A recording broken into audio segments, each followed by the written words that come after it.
Well, good morning, Buck Run family. We want to take this time on this Monday morning to bring you an update on some of our missions partners. We did this last week, and as long as we're in this, we want to try to do this for you to let you know not just how the virus is affecting us here. Obviously, it's disrupted our lives and our time together as a church family, but it's disrupted many of our partners around the world.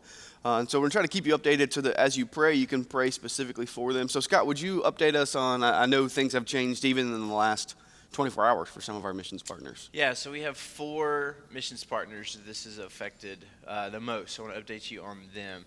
The first, if you remember back in January, Chris actually led our church to pray for our missionaries in East Asia.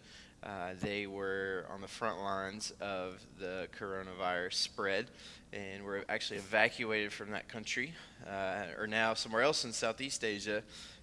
They're on lockdown as many countries are shutting down. Their travel visa is close to expiring. They're not exactly sure what that's going to look like, if that will be a problem, because they're not going to be able to leave the country to come back in to renew it. They have several different, they're still trying to continue their ministry in East Asia through the internet, trying to care for their people, but there are a lot of questions surrounding them, and they're in a high security area, so we can't give much detail at all. But pray for them. God knows everything about them, and I would encourage you to just faithfully pray for them during this time. Last week we talked about Jake and Holly.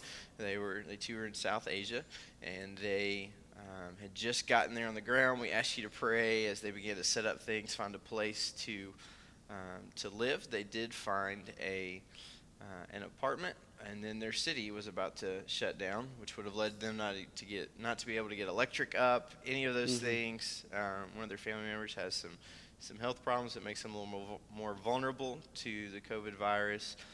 So as they discussed that with their missions organization leadership, their 2 sending churches, us being one of them, they have been brought home from the field. They actually landed this morning in LA, and they will be flying east in just a couple hours. As you're watching this, they will likely be in the air, and they'll be here to ride out in the States.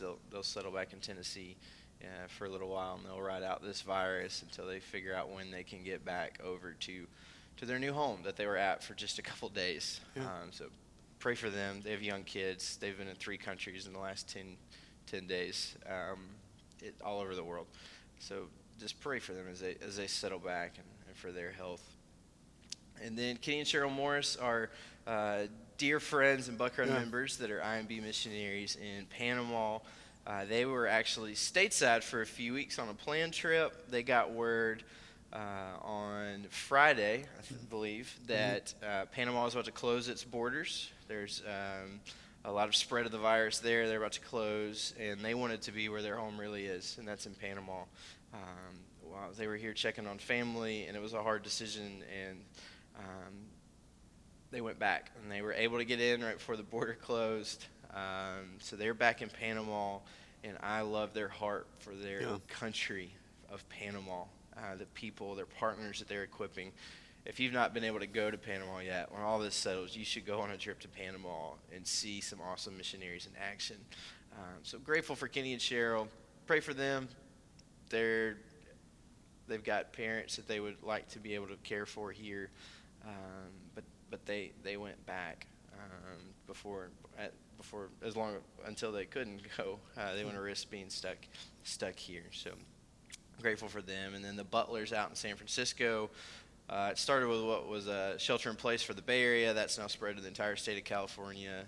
So they've been sheltering in place for over a week now, and they're able to stay virtually with their small networks of house churches. They were able to meet for a little while longer just by the nature of their smaller gatherings that they do, but now I think those are completely virtual. They've got friends that have the virus.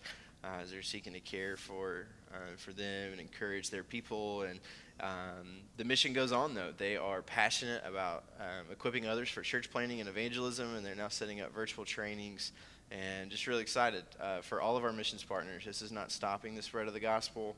You continue to hear us say that we know that God is working through this, not in spite of this. God is in control, and we are blessed to have lots of missions partners that are taking advantage of this and continuing to think about how they can minister in their context. So there's lots of ways, Chris, that we can all be praying through this, just as fear, that the gospel would advance, health, many of the things you're praying for your family, just pray for them as well. And we'll continue to bring updates as we have them. One of the ways we can keep the best reference point during this time is to not get so turned inward on how all of this simply affects us and our families. Many of you are displaced. Many of you are, your whole world seems different. Your calendar, your schedule, your job, everything is different.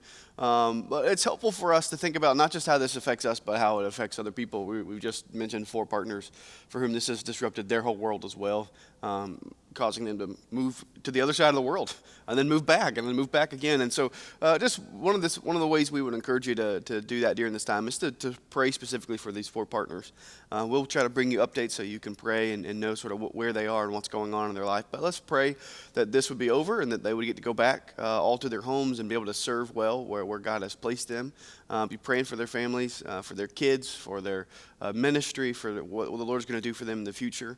I would encourage you to take some time with your kids, bedtime, mealtime, and pray for these missionaries by name, these partners by name, that they would be able to return home and do the work that God has called them to. Thank you for joining us, and we will bring you more updates as we get them.